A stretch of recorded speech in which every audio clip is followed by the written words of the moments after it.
All hear me? All right. I usually don't wear a mic, so anyway, but Joe's going to tape it. So, but anyway, yeah, my name is John Liepa, and I tell you a little bit more about myself before I get started. I taught college students for 40 years at Iowa State and Des Moines Area Community College, and I taught a variety of different history courses and political science courses over the years. I've always had a love of history. I served on the State Board of Trustees for the state of Iowa, the Historical Society Board, for 15 years, 5 terms there. And one of the people I served with is Teresa Weaver-Basie, who's with the other museum here. Did anybody attend that program about a year ago when I did the program over there? Good. All right. Got a new audience. But anyway, I've always had side interests. I'm involved with, it's called the Des Moines Civil War Roundtable. And in addition to my baseball program, I do programs on Iowa's role in the Civil War, and I do another program on Iowa's ethnic heritage. Come back and see us. What's that? Come back and see us. Yeah, yeah, I'd be glad to. But anyway, so one of the reasons I retired in 2010 is so I could do more of this. And they have something nationwide called OLLI, which is an acronym for the Osher Lifelong Learning Institute. It's on a lot of college campuses, including Iowa State and Drake. And so I've been teaching courses for them as well. And the audience is mostly retirees, retired professors, professional people, or just ordinary folk. And so I enjoy it. This is my 217th program since I retired. And so all over the state of Iowa, small towns, Corwith, Titanca, New Virginia, a lot of retirement communities I go to and so on. And I enjoy doing it. But anyway, today it's going to be all about Iowa baseball. And basically, what we'll do is we'll explore the myths surrounding the game, first of all. There are a lot of untruths about the origins of the game of baseball, and we'll look at those first. And then we'll look at basically where did the game come from, how it spread, how it eventually got to Iowa. And then, you know, the first recorded account we have of any club being organized, any team being organized, is in Davenport in 1858. I'll talk more about that. Sioux City has a team by 1867. They're called the Sentinel Club. But these were town teams. These weren't professional teams, and we'll get into that. And that was important to a small town when you first came here to Homestead and so on. So anyway, you'll hear a little bit more about myself. I'm a huge baseball fan. I was at the Iowa Cubs game last night. I am a Yankee fan in the major leagues, but I'm loyal to the Iowa Cubs. And I try and attend about half their home games every season. And you know, when you get a senior discount, and if you join the Mug Club, you get a knockoff on the good beer they have there and so on. They almost pay me to go watch a baseball game. And so I go to a lot of games and enjoy it. But anyway, when you think about the major sports, baseball, football, basketball, try and think in the other 2 sports of colorful characters, like Satchel Paige or Casey Stengel or Yogi Berra. So there aren't very many, okay? Baseball history is filled with people like that. And what I've done in my PowerPoint, you see interspersed some quotes from some of these colorful characters.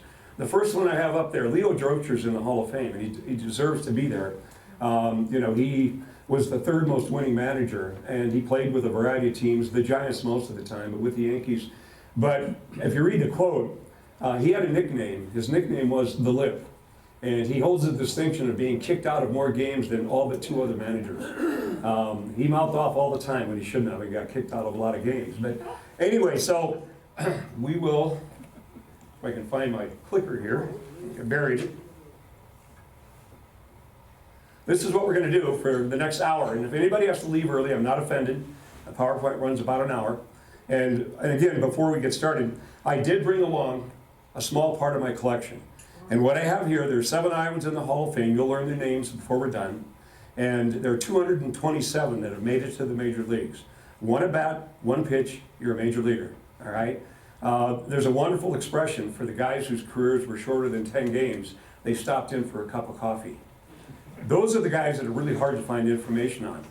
And so in addition to writing a lot of articles and researching Iowa baseball history, I collect cards of the Iowans, and then I have some non-Iowa stuff too in my collection.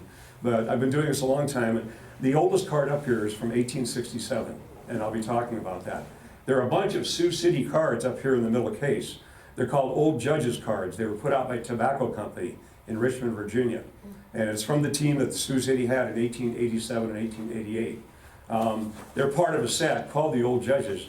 There are over 7,000 cards in that set, and some of the players have 6 or 7 different poses. No one's ever completed the set, but they're almost 150 years old and still exist. I mean, they're on a thick stock cardboard. The 2 biggest enemies of old baseball cards are the sun and moisture. And if you can keep those things away, these old cards last a long, long time. And I do have a lot of things here that, as part of my collection, that are unique, and I'll mention those as we go through. So anyway, first we'll explore the myth, then we'll look at the early history and how the game does evolve. No one invented it. It evolved out of a lot of other things. And then we'll look at, basically some of the early players, Iowa's first professional player, and some of the other early Iowans. I don't get much beyond about 1870 in my presentation, and there's a lot more baseball history after that. But my focus has been on the early history. A lot of you have heard of the people that did greeting cards. They did Christmas cards, Currier and Ives. This is a lithograph from Currier and Ives from 1866. And it shows 2 teams from New York, from the New York area, playing baseball at a place just across the river from New York City in Hoboken, New Jersey. You're going to hear this name a number of times. The site is called the Elysian Fields. And that's a reference to Greek mythology. The Elysian Fields are where heroes go to die. All right? That's the reference. But the reason I like to put this up here is that I want to introduce you to the 3 myths surrounding the beginnings of the game of baseball. Myth number 1 is that it's a uniquely American game. You can read it for yourself up there. It's not. All right? It evolved out of a lot of other games, much older than baseball, and from other countries and other places. And we'll talk about that. Myth number 2 is that baseball arose in small town and rural America. And I kind of like that setting because it suggests that. That's not true either, all right?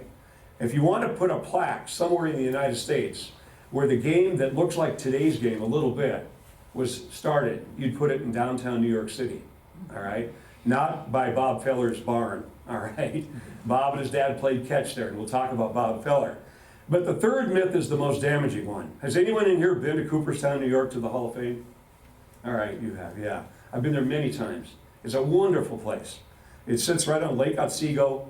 Other than the summer tourist season, it has fewer than 5,000 people. On the weekend when they induct the new Hall of Fame inductees, which is in late July, 50,000 people or more come to Cooperstown. And, but I've been there to do research. I know some of the staff that worked there. The former librarian had Iowa connections. His name was Tim Wiles. He was a friend of mine, and so on. But anyway, the 3rd myth, and let's just put him up there, is that this man invented baseball. That Abner Doubleday, you can read his name there, 2-star general in the Civil War, and I'll talk more about him. The myth goes as follows, that in 1839, on the shore of Lake Otsego, which is right across the street from the Hall of Fame, he called together boys from 2 schools, drew a diamond in the sand, established set positions, a set number of outs, and so on. Something that looks like today's game. None of that's true.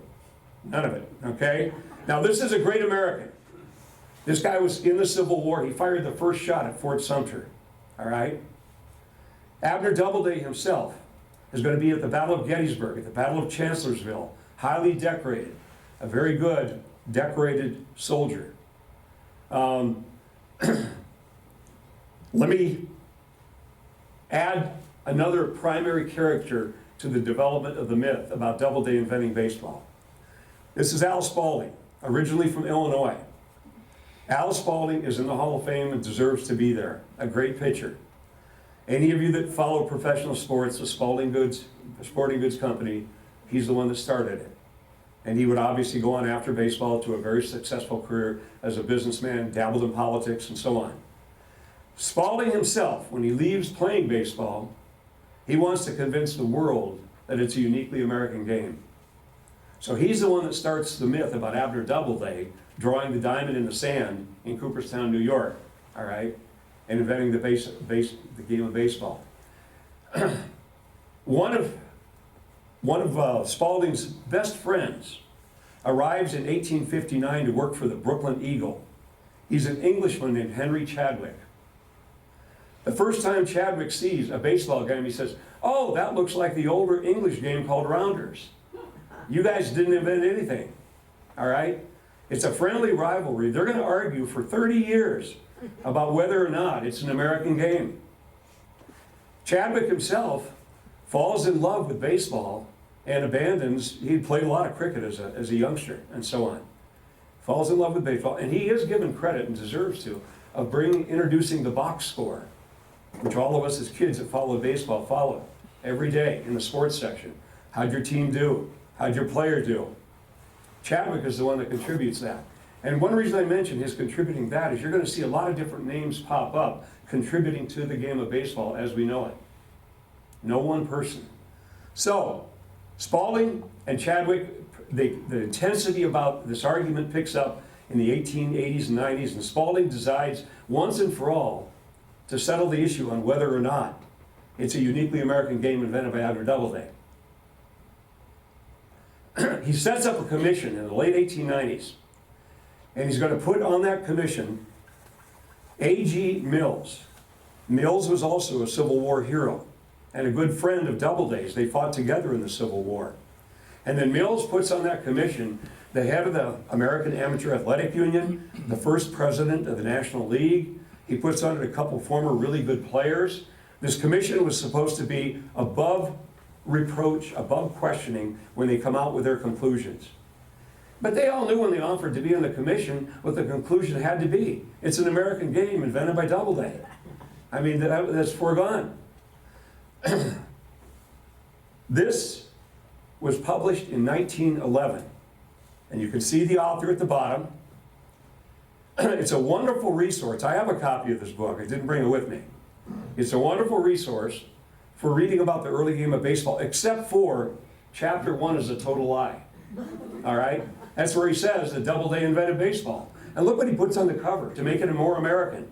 Uncle Sam, wrapped in a flag, wielding a baseball bat. How more American could you be? Okay?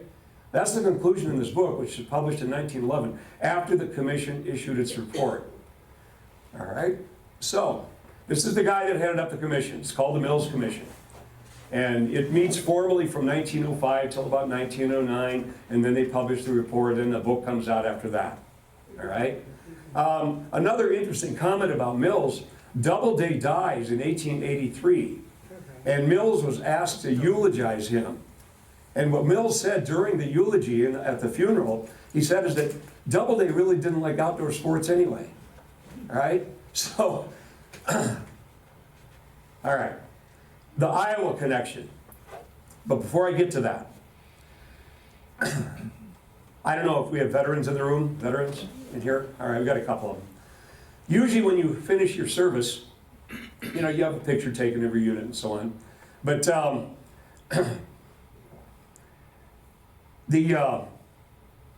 Doubleday went to West Point in New York, commissioned officer when the Civil War broke out. 1839, he's in the class of 42 at West Point, graduates in the class of 1842. Not in 1839, 1939, or 2024 does West Point allow you to go home for the summer to invent baseball. He was at West Point. He's not back at Cooperstown. He probably knew about baseball as a kid because variations of the game were being played all over the place by young kids and so on. We know this too. There are 67 existing diaries from the Doubleday family. They've been digitized. You can go online and read them for yourself. Nowhere in those diaries, not in volume 8, chapters 14 through 18, is there any mention about inventing baseball. If I invented baseball, I would devote a good part of one of those diaries to inventing baseball. And then the comment made at his funeral that he really didn't like outdoor sports anyway. All right? Doubleday knew about the game, but he didn't invent baseball. So if he didn't invent it, this guy up here was one of the key witnesses at that Mills Commission testifying, and he swore he was there on the shore of Lake Otsego in 1839 when Doubleday drew that diamond. His name is Abner Graves. Abner Graves was born outside of Cooperstown in 1833, and that's going to be important. He moves here to Iowa because they basically homesteaded in western Iowa, near Denison, Dowsville, if you know where that is. He was also a banker, successful at raising Angus cattle. When he left Iowa, he moved to Colorado and got in as a mining engineer.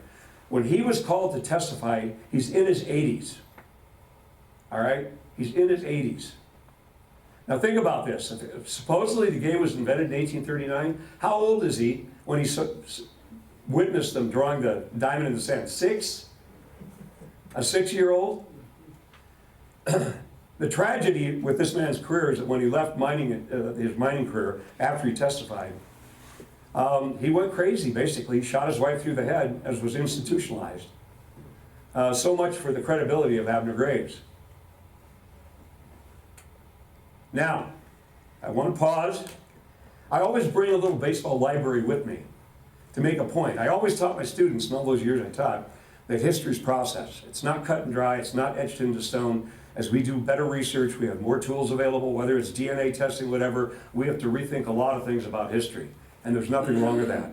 And what I want to show you are just a couple of books that deal with the origins of the game of baseball. You don't need to write them down. When I do a program in a library, I always tease the librarians about not having the right books. But Baseball, Before We Knew It by David Block. The subtitle, A Search for the Roots of the Game. David's a credible, solid historian. This came out 25 years ago. 25 years ago. I haven't met him personally, but we've talked on the phone a number of times. And following David's book,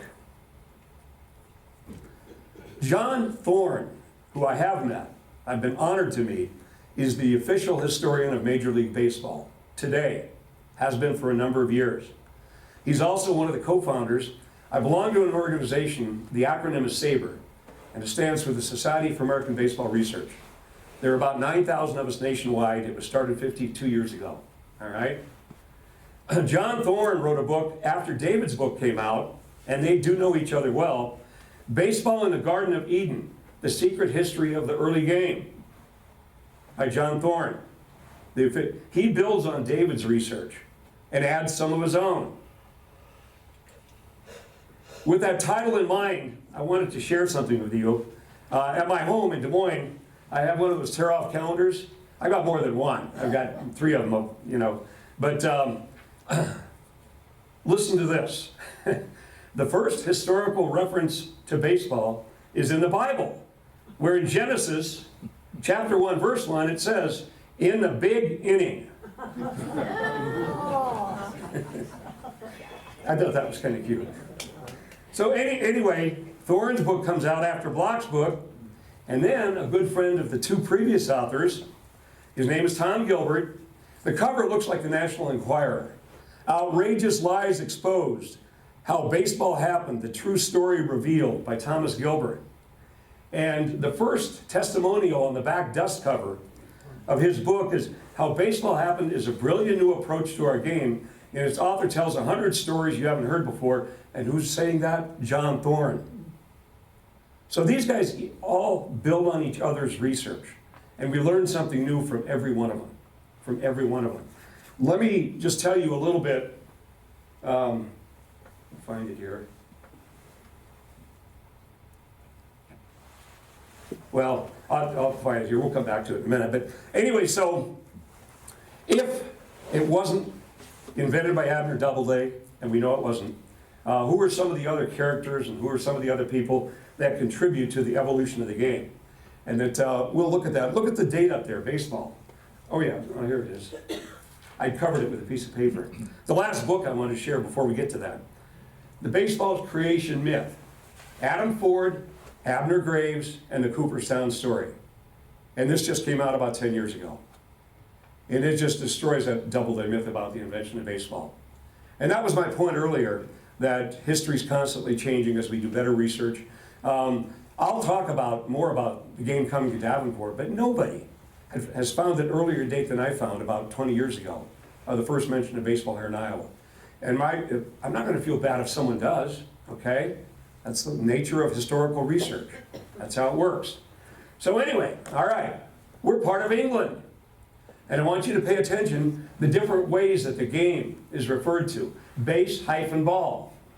And you can read for yourself. It's a woodcut. This is from a children's book. The ball once struck off, away flies the boy to the next destined post and then home with joy. Trap ball, stool ball, post ball, 1 cat, 2 cat, 3 cat, children's games, where you swatted something round with a branch, a broom handle, whatever's handy, and you run somewhere. You keep tallies, you keep score, you keep runs. Some of you may remember, I grew up with 3 brothers in Des Moines. We grew up near Monroe School, 30th and Hickman, if you know Des Moines. Every Saturday morning, we were all athletic. We loved sports. Every Saturday morning, especially in the summer, after breakfast, we headed for the playground with our bats, balls, and gloves. We played a game called Worky Up. Does that ring any bells? Anybody remember something like that? Got a couple people nodding here. Here's the way it was played on our playground. All right? You've got 3 batters in Worky Up. And as long as you can keep batting each other around, you stay at bat. How do you advance? You start right field, center field, left field. If someone's put out, the right fielder goes to center field, then to left field, then third base, shortstop, second base. You eventually work your way up to bat. What's the easy way to get up to bat? Catch the ball in the air when it's hit. You take the batter's place. I've been reading about children's games 200 years ago that look like the game we played in the 1950s at Monroe School. Children's games. This one here is what they played in England. They didn't call it rounders, they didn't call it baseball the way we know it, all right? But it involved, like I said, swatting at something and running to a set position. 1820, the Missouri Compromise. Missouri enters the Union. And that, look at the different ways it's referred to. 3 different ways up there. Up at the very top of the page, bat and ball. Under the picture, ball. And down at the bottom, base and ball. That's 4 different ways you've seen in a couple of images here that they refer to this game. I want to tell you something else about this image. The John Thorne that I just mentioned, he gets a phone call. And this is just 7 or 8 years ago. And the phone call is from Jim Bouton. If you know baseball a little bit, you've heard that name. Jim Bouton was a pitcher for the New York Yankees. He wrote a book called Ball 4. All right? And Bouton says to Thorne, "What are you doing this weekend?" And he said, "Well, I didn't have any real plans." "Good, you're coming with me to Pittsfield, Massachusetts." And he says, "Why are we going up there?" He says, "They've got something to contribute to the history of baseball." And they go up to Pittsfield. And what did they find? They found a city ordinance in Pittsfield, Massachusetts, 4 years after the U.S. Constitution was drafted, 1791. And the city ordinance banned the playing of base and ball within 80 yards of any public building because the kids were breaking out too many windows. Yeah, I mean, but there it is referred to as one word, baseball. Baseball. One of the earliest references that we have, just 4 years after the Constitution's drafted. Now,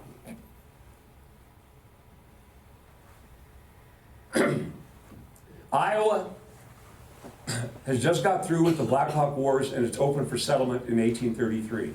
Iowa's first incorporated city is Dubuque, 1833. The pattern of settlement in Iowa is from southeast to northwest along the river valleys. Almost every first in Iowa history took place in a river town on the Mississippi. The oldest city, Dubuque. The first bridge, Davenport. The first school down by Keokuk, and so on. And it makes sense. There were a lot of people, and this is, so true, there were a lot of people thought where all the prairie grass was, it was the worst land for growing crops.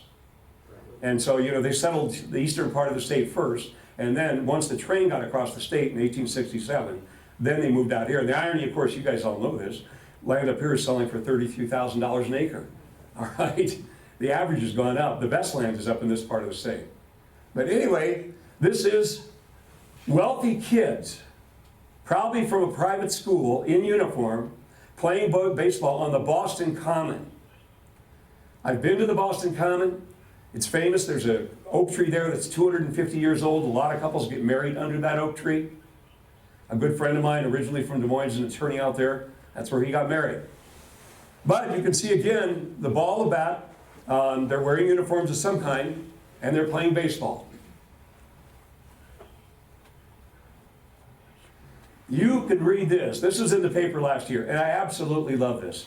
I inserted this into my PowerPoint. and you can read it for yourself, and that we don't need 9 on a team or grown-ups or uniforms.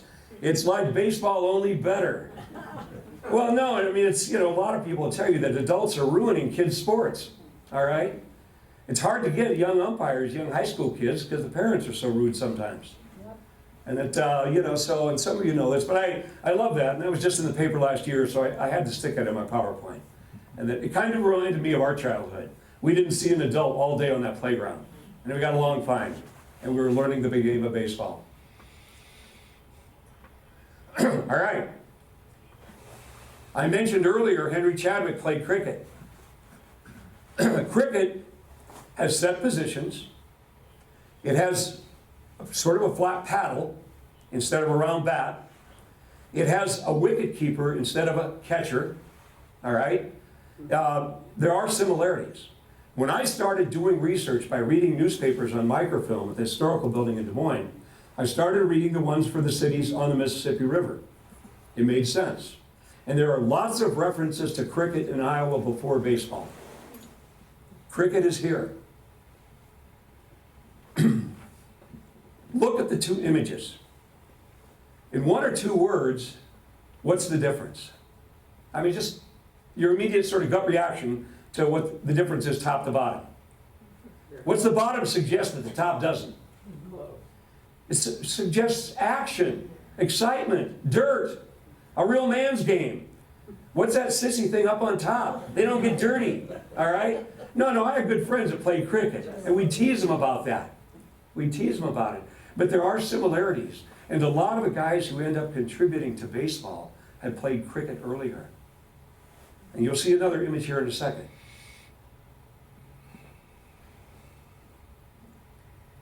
That is from Harper's Weekly. Harper's Weekly Illustrated between 1859 and 1891 gives us images of the evolution of baseball. This is from the late 1850s.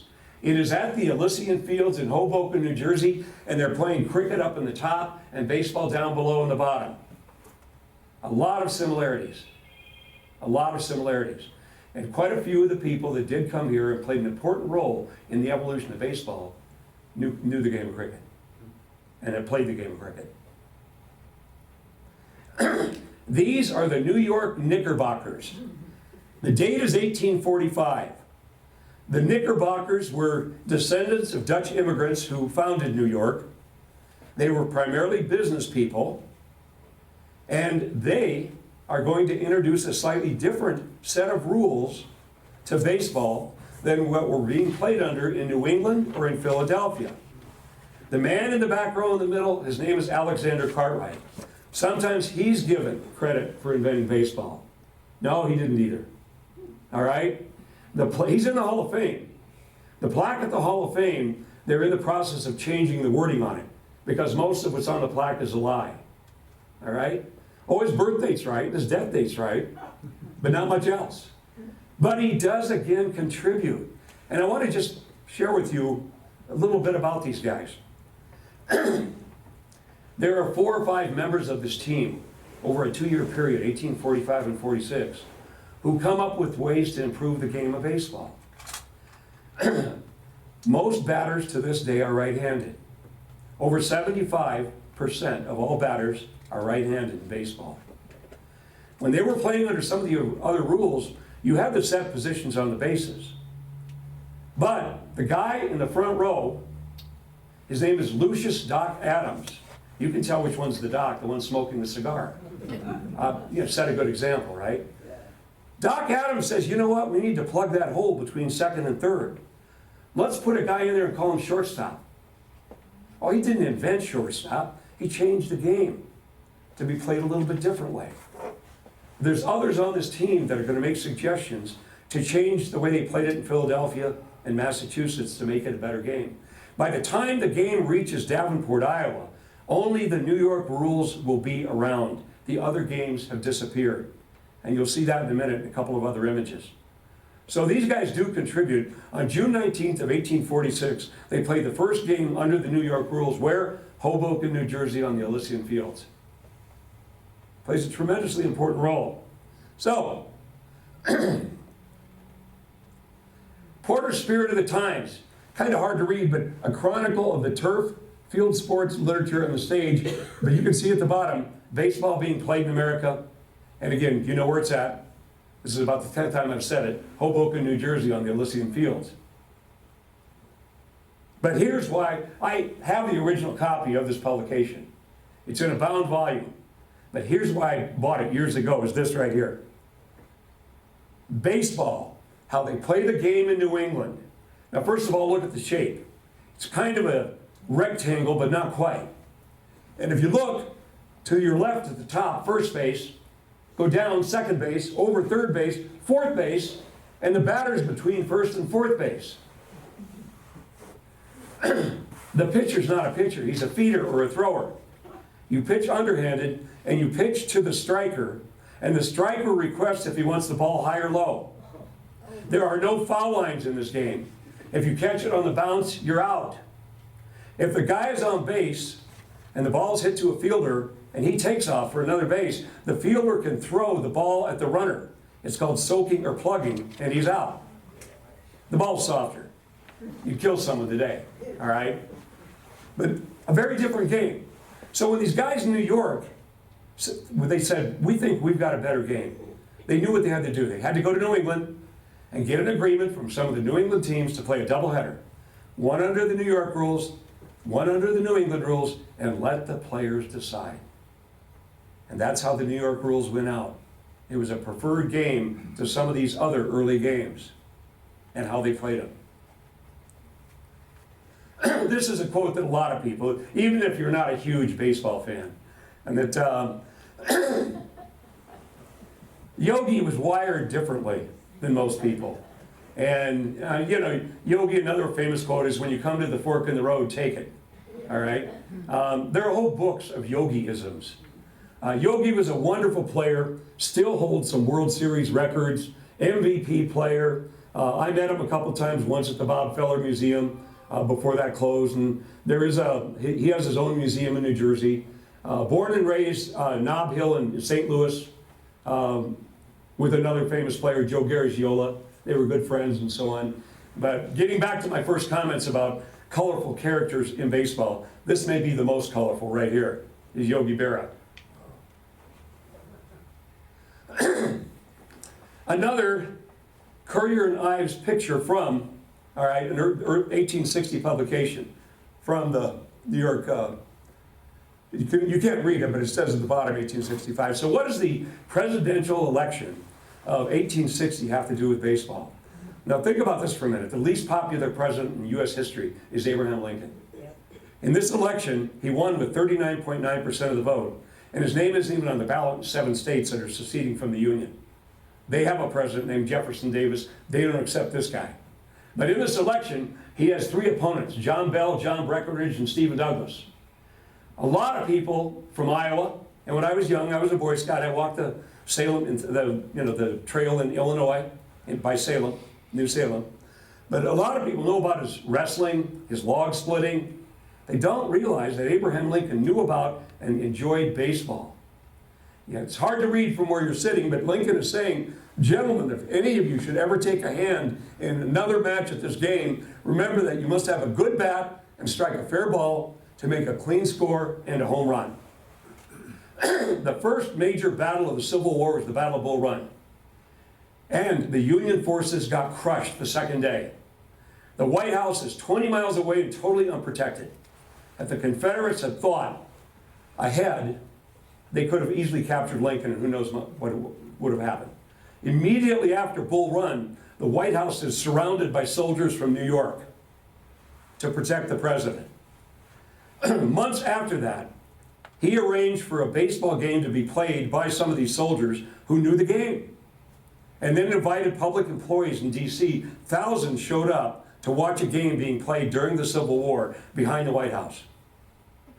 He knew the game.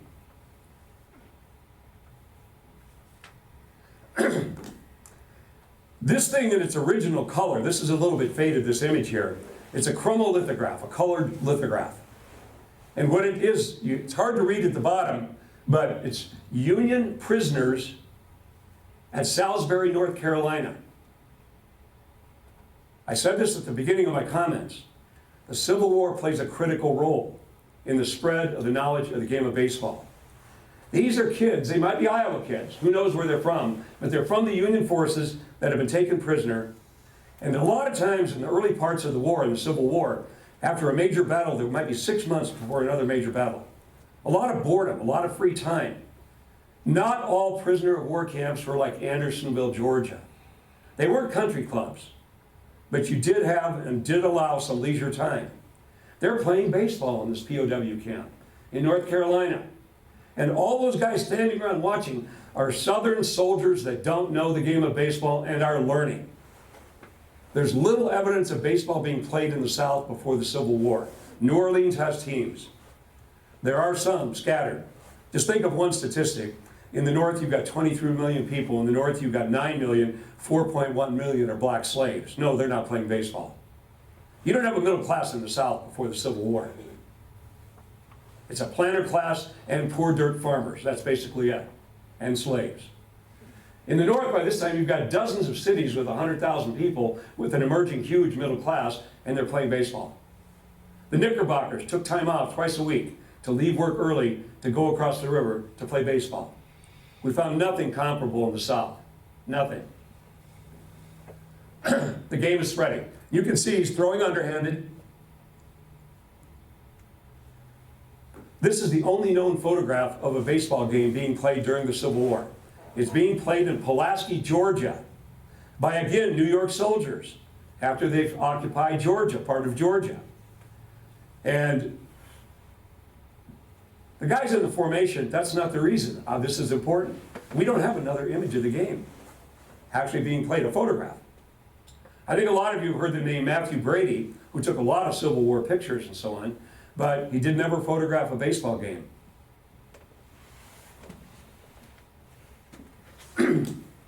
I asked earlier about veterans, and yeah, I'm a veteran. And when you do leave the service, you have a unit picture taken, whether it's your company or your squadron or whoever it is, and then you have reunions periodically and so on. Okay. The important thing about this picture of Union soldiers about to go home, they get to take a weapon home. If you're an officer, maybe a horse, another sidearm. But look on the ground in the middle. What are they taking home with them? Baseball bats. And a knowledge of the game. You've got a bunch of baseball bats laying there. All kinds of variations, shapes, lengths, weights to baseball bats. At the time of the Civil War, there's no standardized equipment. You don't have any sporting goods companies or rules that require you have to have a certain size. That'll come quickly. The National League was organized in 1876. And by that time, we're going to get some standardization of equipment. I love this Harper's Weekly woodcut. It tells us a lot. First of all, the game is exploding. Look at the grand pavilion in the background, red, white, and blue bunting draped, jam-packed with people. What else do we learn from this picture? No gloves. No gloves, no catcher's mitt, no catcher's mask. Those come later, the game changes. He's about to pitch underhanded.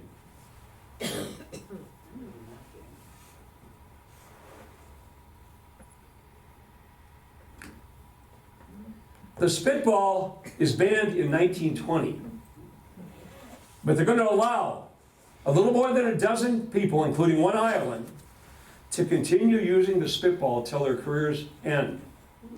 He's in the Hall of Fame. You're going to learn the 7 Hall of Famers shortly here. All right? Do they still try and do it? Of course they do. If you've been to a baseball game, randomly, between innings when the pitcher leaves the mound, he won't know what's happening. The home plate umpire says, come over here. Lift up your hat. Show me your hands. Empty your pockets. They do it at the Cubs games all the time. Every time they come up with a way they've got the system beat, the players come up with another way to cheat. I mean, that's the way it is. Not all of them, but they do. They used to have everything. Emery boards in the back pocket. They'd have little knives in there, files back there, gum back there, tobacco back there. You could tell that back pocket was bulging. Because the Iowa Cubs in a typical game, the former owner, Michael Gardner, who I know fairly well and stuff, he spoke to some of our groups.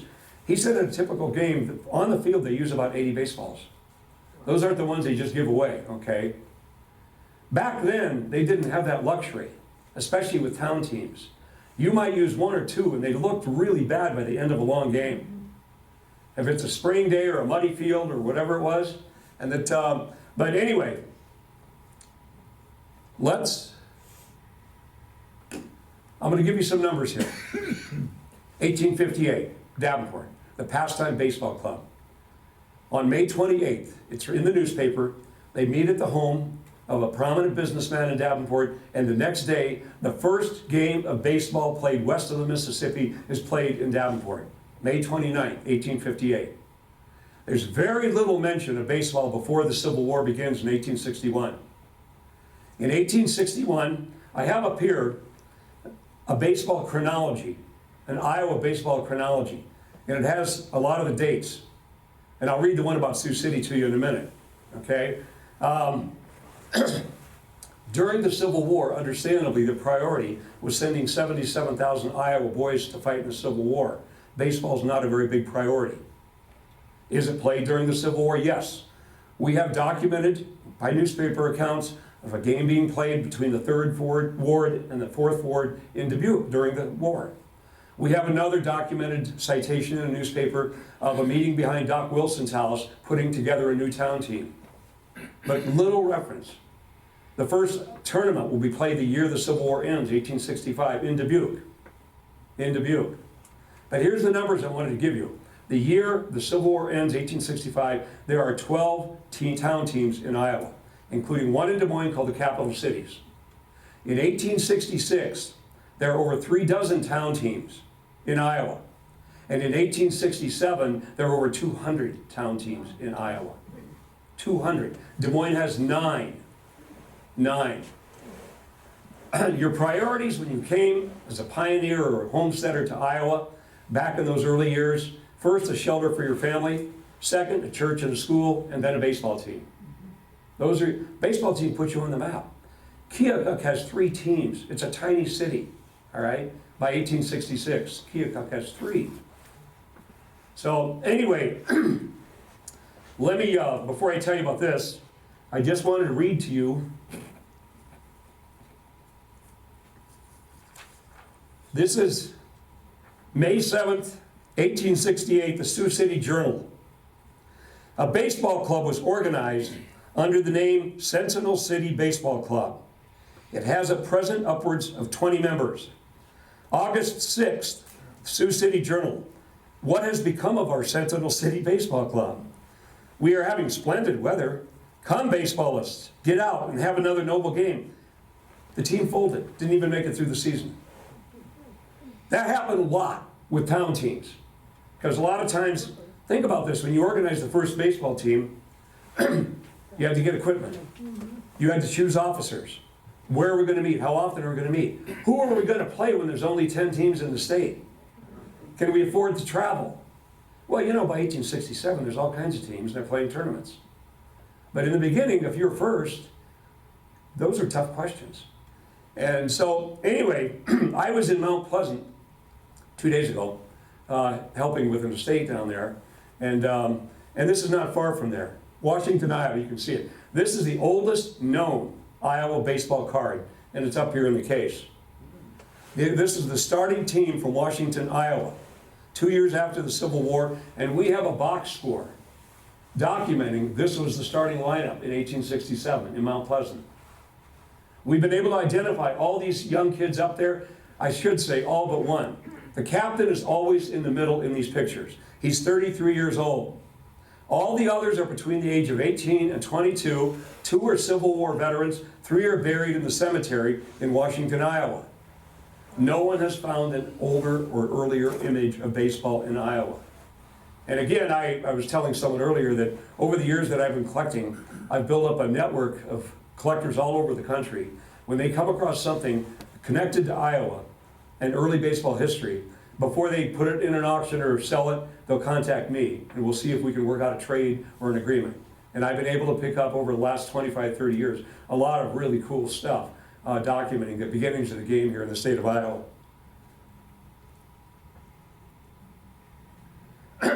Here's the Mount Pleasant part of the story. His name was David McCoy. David died of a heart attack a year ago. All right? I had worked with David for a number of years.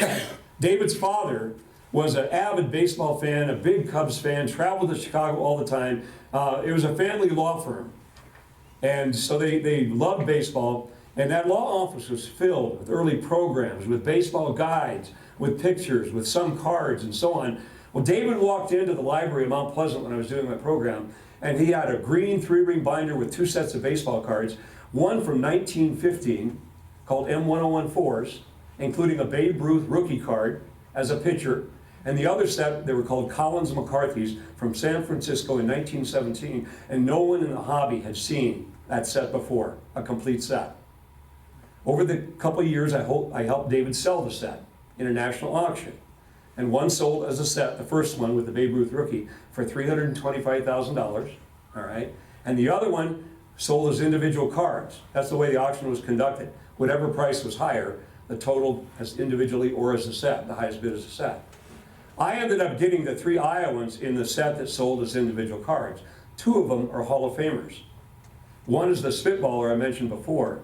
And the other one, and I asked this question of a couple of you that were here early, who's the only Hall of Famer from Sioux City?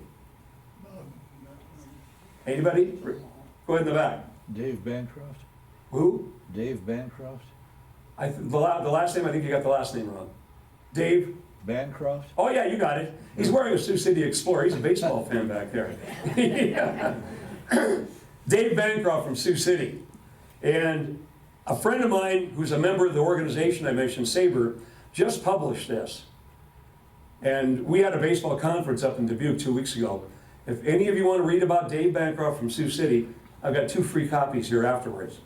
And you don't have to beat up on anybody, but if you're a real baseball fan, you can come and have one of these copies. Maybe at this, let me tell you about the rest of this. Those 2 sets were amazing. But he had a little satchel with him with something else in it. And I said, Dave, what do you got in that satchel?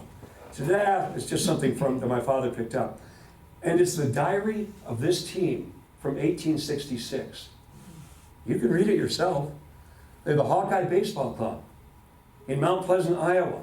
One of the earliest teams in Iowa. Everything is in there. And you know what's amazing about this? That's the secretary's writing, and it's a man. I mean, look at that beautiful script. Every country school in Iowa taught script. You show young people sometimes script, they can't read it.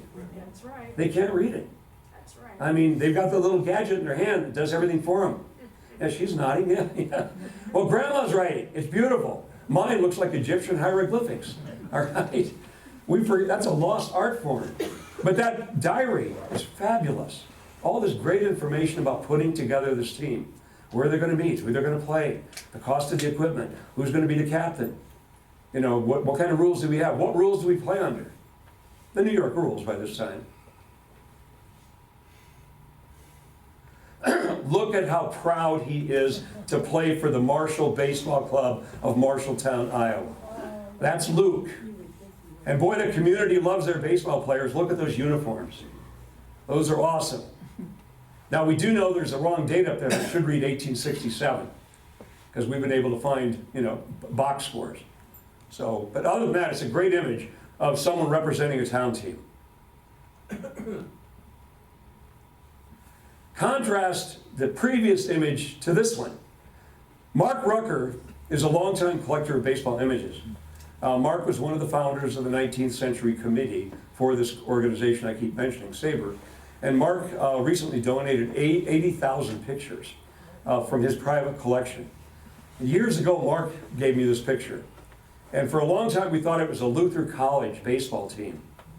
So my wife spent part of growing up in Northeast Iowa, and I went to Luther College up there, and with the research librarian, we started, all the names are on the back of this team, and they're all Norwegian.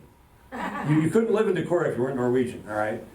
They might have let a few non-Norwegians in, I don't know. But anyway, we looked at each other after about an hour and a half, and we said, you know what? None of these annual yearbooks at Luther College have these names. I think we're in the wrong building. So we went to the courthouse and started looking at census information, tax records, and the names started popping. This is a town team from Decorah, Iowa, and look at something in the front row. We can date this too. There's a catcher's mask The catcher's mask is invented at Harvard University by John Thayer in the late 1870s. So this is probably late 1870s, 1880s town team from Decorah, Iowa. And we were able to find out descendants of this team still live in the area. And look at all the different sizes of the bats in the front row. Back to the comment I made earlier about town teams not being able to afford, sometimes the standardized stuff. This is a broadside in the collection in Iowa City, and I love this thing. You can read the date, 1891, the greatest game of the season. Every game was the greatest game of the season, all right? Humiston and Allerton, southern Iowa, south central Iowa. The latter club is to be strengthened by 4 players of the famous Shane Hill Club. Ringers. That's how important winning was. You sneak in really good players and pretend that they grew up there, okay? Keep reading. This is to be the greatest game of the season, as both clubs will play for blood. For blood. But then go on. No one should fail to see it. John Entler of Bonaparte, well known to the lovers of the game, will officiate as umpire, which is a surety of a fair and quiet game. Now wait a minute. Is it a fair and quiet game, or is it for blood? It's for blood. It's for blood. And look at the very bottom. Admission, 20 cents. Ladies, 10 cents. I have some great pictures. Unless your community had religious objections or whatever for, relaxing on Sunday. And remember, a lot of the people who settled here were Germans, and they would go right to the Turner Society from church and drink beer and play cards. A lot of communities, when they left church, dressed in their Sunday best, big bonnets for the ladies and so on, right to the bleachers to watch the town team play. And I've got pictures of ladies wearing these bonnets with big bullhorns, screaming their lungs out for their town team. There's a wonderful one from DeWitt, Iowa, which is part of my collection. And that's how important these games were to these people. Iowa's first salaried or professional baseball player. How many of you know where Montrose, Iowa is? Generally the area. You know where it is? Yeah, a little bit closer than that though. Eastern Iowa's a big place. I'm trying to pin her down. Yeah. It's 6 miles north of Keokuk on the river. All right? Let me just share. When I got into doing this research, I came across this name in a number of books. And I found out he was born in Montrose. And the date should be 1849. Something we had to correct. Okay? So I go to Montrose, Iowa. It's a sleepy little river town dying. And I go into a Casey's or a Quick Trip, whatever it was, and I politely asked, who might be the most knowledgeable person in town about your town's history? And there are about 4 people all at once. Mary Sue Chatfield. That's her real name. She's still around. And so I said, well, I'd like to give her a call. And a couple of them knew the phone number by heart. They told me that, well, they all knew. And so I called Mary Sue and told her why I was in Montrose. And she said, come on over. And the first question out of my mouth is, have you ever heard of Calvin Alexander McVey? No, should I? Yeah. Yeah. So over about a 20-year period, I've been back there a number of times. And they have built a community center. Montrose sits on the river right across from the Mormon temple in Nauvoo. They've got binoculars down on the dock and you can look at the temple. I don't know how long you want to do that, but you can do it. But that was about the only draw or reason to go to Montrose until we gave them a better one. Iowa's first professional player, who was really an amazing kid, and you'll learn about him, was born here. I've walked the acreage outside of town where his dad, Bill, unsuccessfully tried to farm. Good carpenter, not so good farmer. They come here shortly after Iowa's statehood. 46 was Iowa becoming a state. Some land is still available. The family struggled. His wife, or not his wife, his mom, Carolyn, dad, Bill, a couple of siblings.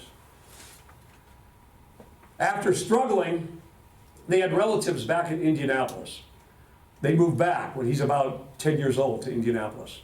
His first playing on a baseball team will be with the University 9 in Indianapolis. And the year is 1866. In 1867, he plays for a town team called the Westerns, and in 1868 for another town team called the Actives. In 1869, all right, they had played a number of teams in Indianapolis area that came from the northeastern big cities, and they got skunked. Lopsided scores. It was not unusual, 112-4, that kind of score. Games were long, 5 hours, 6 hours, all right? So a local businessman in Cincinnati decided to do something about those lopsided scores. He was going to put together, his name was Aaron Champion, he was going to put together the first all-salary team in the country, the 1869 Cincinnati Red Stockings. And the first two people he reached out to were George and Harry Wright. Harry Wright was a businessman, but also had come here from England, had played cricket, and loved baseball. And the reason he wanted Harry Wright to help is because Harry Wright's brother George was the best baseball player in America. So George Wright is paid $1,400 to play baseball. The last guy added to the team is Iowa's Calvin McVey to play right field. To play right field. All around good athlete. Even in his early years before he knew baseball, he was a good boxer, wrestler. One of the descriptions has him down by the Mississippi River doing flip-flaps. Now I had to look that up. Flip-flaps, an early version of what Ozzie Smith used to do when he played for the Cardinals. He'd do a complete somersault, all right? Yeah, so this kid was coordinated. He was about my size, 5'9", 5'10", about 175, 80 pounds, somewhere in there, all right? That is the first all-salaried baseball team in America, the 1869 Cincinnati Red Stockings. The Wrights, George is in the middle of the front row, his brother Harry's to his right, Calvin McVey's in the back row, second from the right. This group of men will change the sport forever. Forever. They're going to practice and practice and practice and drill, and a seamstress named Bertha Bertram makes uniforms for them. They're made out of a material called cricket flannel. It's described in detail, and I have a replica uniform of this team. I don't wear it much in the summer because it's really hot, all right? And you try and imagine playing a 5-hour game, that uniform is going to weigh 20 pounds. And you'll see a picture of me wearing my uniform at the very end here. We're getting close to the end. So anyway, these guys, after playing some exhibition games in the Cincinnati area, they know what they have to do. They have to go out east and play those teams that skunk them. And they go out and win 21 games in a row, mostly by lopsided scores. Only one close game against the Troy Haymakers. All the others, they just, 100-4, that kind of thing was not unusual. They come back to Cincinnati, undefeated, and a massive banquet is thrown for them by Aaron Champion, and you'll see in a minute, I'll show you a couple of other things here. Oh, the card here, it's put out by a sporting news company called Peck and Snyder. I have one up here in the case, there are 23 known. One just sold in an auction, and the condition doesn't mean much with anything this valuable. One just sold at an auction for about $45,000. If you find anything connected to this team, I was telling someone here came in, I watch Antique Roadshow. My wife in her retirement does art, and I do sports history and stuff, so I like to watch it as a historian. And there was a lady from New England that came into Antique Roadshow, and she had 9 little baseball cards. And they were cards of these players right here, individual cards. And at the end of the appraisal, they said, minimally insure those 9 cards for $1 million. For $1 million. Yeah. They're worth a lot more than that now. Well, what was it? The Honus Wagner card recently sold for $12.6 million. Those are pretty rare too. That's Calvin McVey. It's a program. They're called Mort Rogers programs. And you can see his name under the picture. 2 years with Cincinnati, then it'll be 2 years with Boston. In that first year, when they got done with the banquet and everything else, they went out west, played some exhibition games in San Francisco. At the end of the year, the record is 57-0. 57-0. The game won't be the same. They're the first team to travel on the Transcontinental Railroad, which was completed earlier that year of 1869 on May 10th. They saw buffalo and pronghorn antelope. They actually crossed the corner of Iowa when they came here. They came from St. Louis, and they had this partly by train, but then partly by stagecoach. And there's a description of them riding in a stagecoach, going to Council Bluffs to catch the train. And as they cross southwest Iowa, they're singing and having a good time. Anyway, they'll go out to San Francisco and win all those games, come back and win more games. And then the next season, 1870, they win the first 21 games as well. They're finally beaten by the next best team in America, the Brooklyn Atlantics, by a score of 8-7. But the game by that time has changed dramatically. Every team says, if we're going to compete, we've got to be like the Cincinnati Red Stockings. That was the award that was presented to them when they got back from the East Coast. That bat is 27 feet long and weighs 1,600 pounds. And the names of the starting 9, you could read Wright, Harry Wright, and then Allison near the top of the bat. Well, people ask me, well, do we know what happened to that bat? Probably termites. All right, I don't know. Nobody's, there's no record of what happened to it.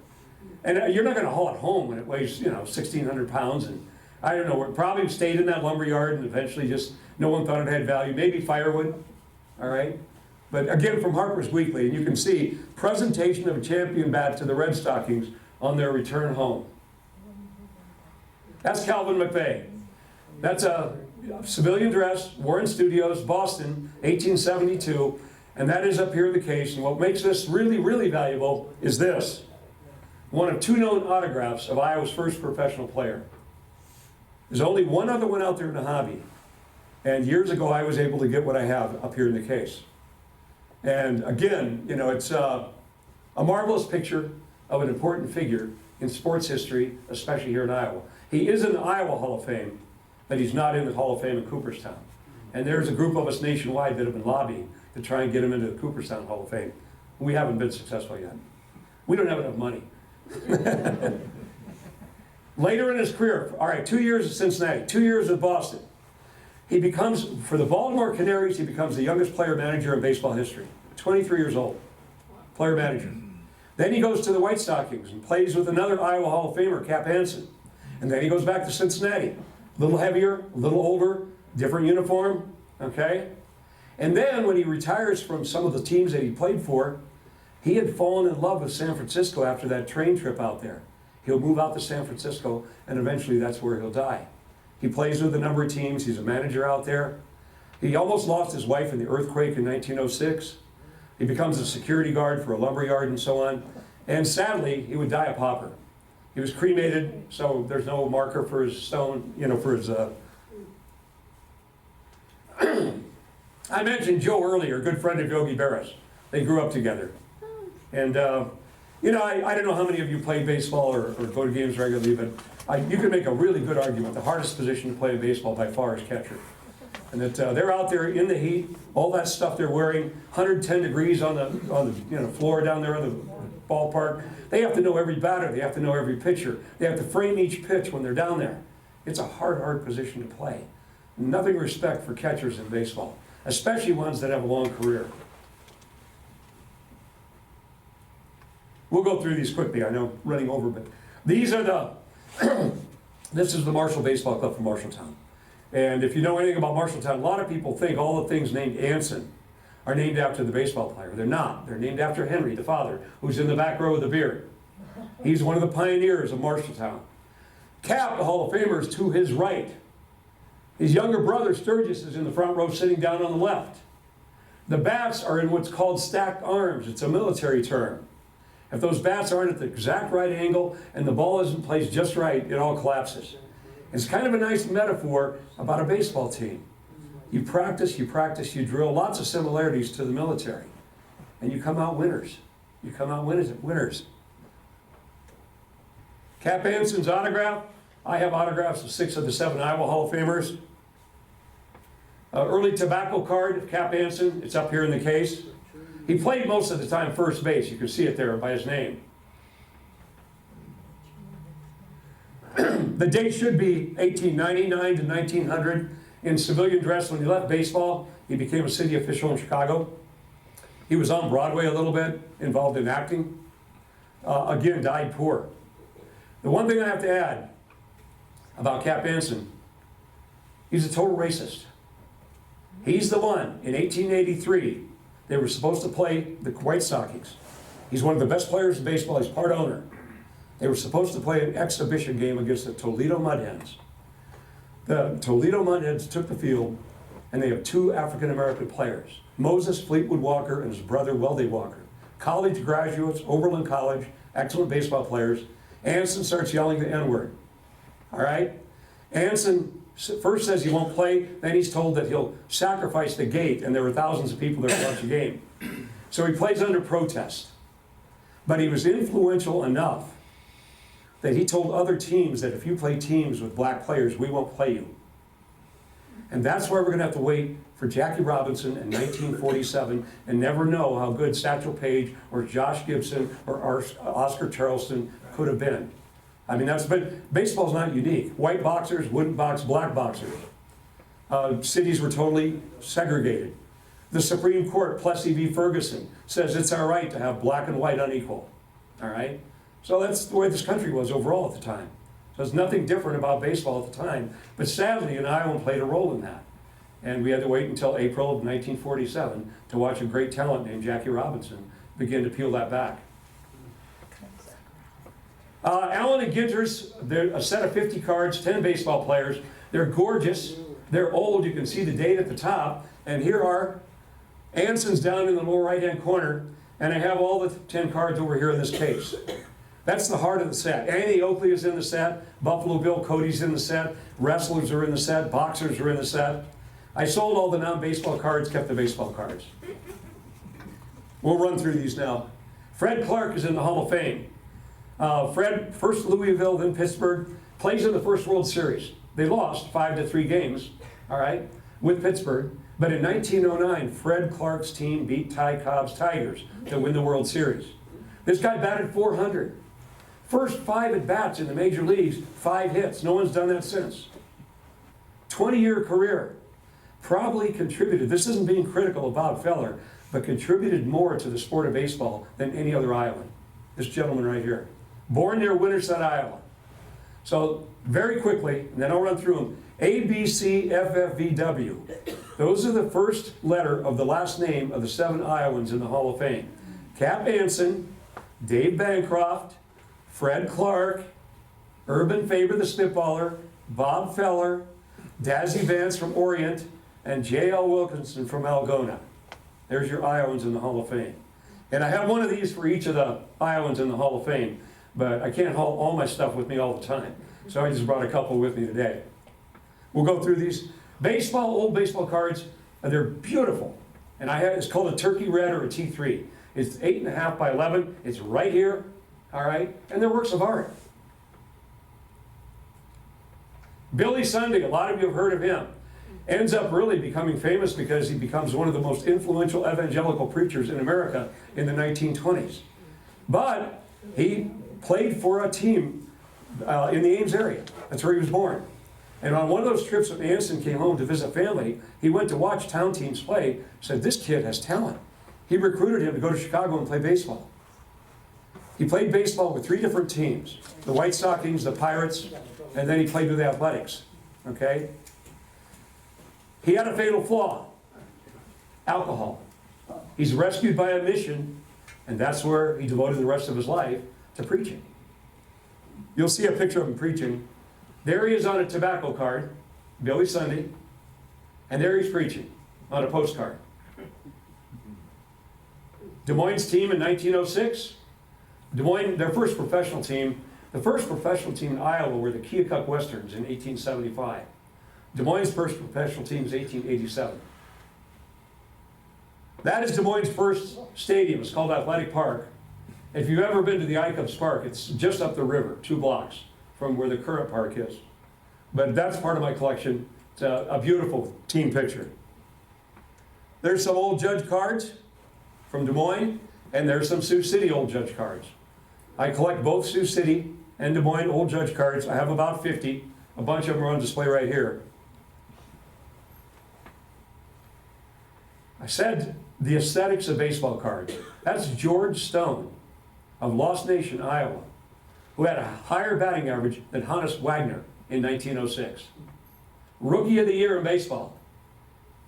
I wrote an article of small towns in Iowa that have produced 2 or more major league players. I just drove by Neola. 2 or more major league players. Lost Nation, 2 or more major league players. Norway, Iowa, 3 major league players. Bancroft, Iowa, 2 major league players. Holstein, Iowa, 2 major league players. All right? My favorite player, off of a Wheaties box, died way too young, died tragically. My other favorite player, died too young, died tragically. His rookie card from 1955, a great all-around player. That was part of my collection, but I have 2 adult children, 5 grandchildren, and their college tuition was paid for in part by Babe Ruth. All right. I sold the card quite a few years ago.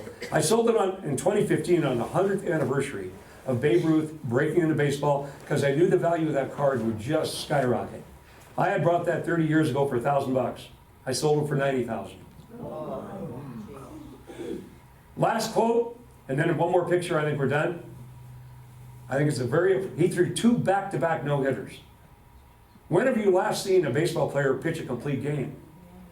They're a rarity anymore. And then I told you you'd see this. That's the uniform. That's the Cincinnati Red Stocking uniform that the original was made by the seamstress Bertha Bertram, a young lady in Centerville, Iowa. Her husband was a friend of mine. He taught history. And I said, have you ever made a baseball uniform? No, I just make Victorian dresses. Said, you want a challenge? And of course, she took up the challenge and made a gorgeous uniform. Oh, they better all give you a clap. Yeah. Well, this was a display in the old Capitol in Iowa City a few years ago. We were down there for a conference, and they asked if I would, pose in my uniform. And if you look carefully, Mickey Mantle, Lou Gehrig, and Babe Ruth and those cards in the case. And so, anyway, that's it. I'm not in a hurry to leave. Thank you very much.